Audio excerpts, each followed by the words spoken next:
If you're preparing for a Cambridge English exam and you're struggling with the listening paper in particular, you've probably already received a lot of advice on tips on how to get the best score. And I'm sure all of that advice is very good and valuable and correct. But in this video, I have 3 tips which are perhaps a little bit surprising, a little bit unorthodox.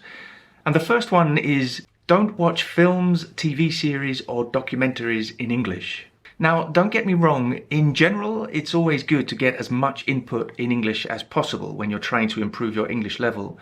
But when you're specifically preparing for a listening exam, watching film, series and documentaries in English is not necessarily that helpful because you'll have a lot of visual clues and information that will help you understand what is being said.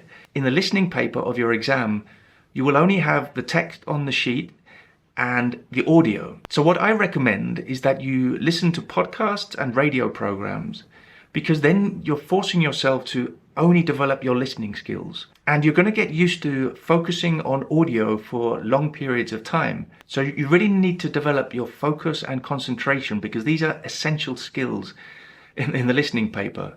Tip number 2, choose the answer before you listen to the audio. Now, in the Cambridge English exams, before the audio starts, you will always have some time to read the questions. And specifically in parts 1, 3 and 4, you can actually predict the answer before you even hear the audio. Now, it's quite possible, if not probable, that you'll get the wrong answer. So I'm not saying that you should choose the final answer before you hear the audio. But just going through the process of thinking about what the answer could be, you'll be more prepared. But of course, your first answer may not be right. And number 3, again, this may sound counterintuitive, but don't listen too hard.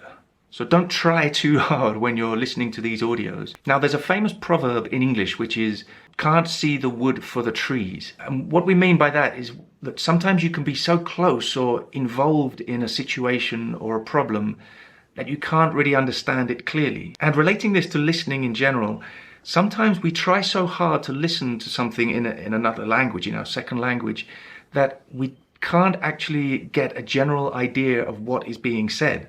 So we may be focusing on the words or even the syllables and each preposition, that in the end, when the audio finishes, we haven't really got an idea of what has been said. Just relax, get a general idea, and then maybe the second time listen for detail to try and get the answer, but don't listen too hard. Don't try to force it too much. Okay, if you have any other tips, put them in the comments. And if you need more help with your Cambridge English exam preparation, check out my online preparation courses. The link is in the description.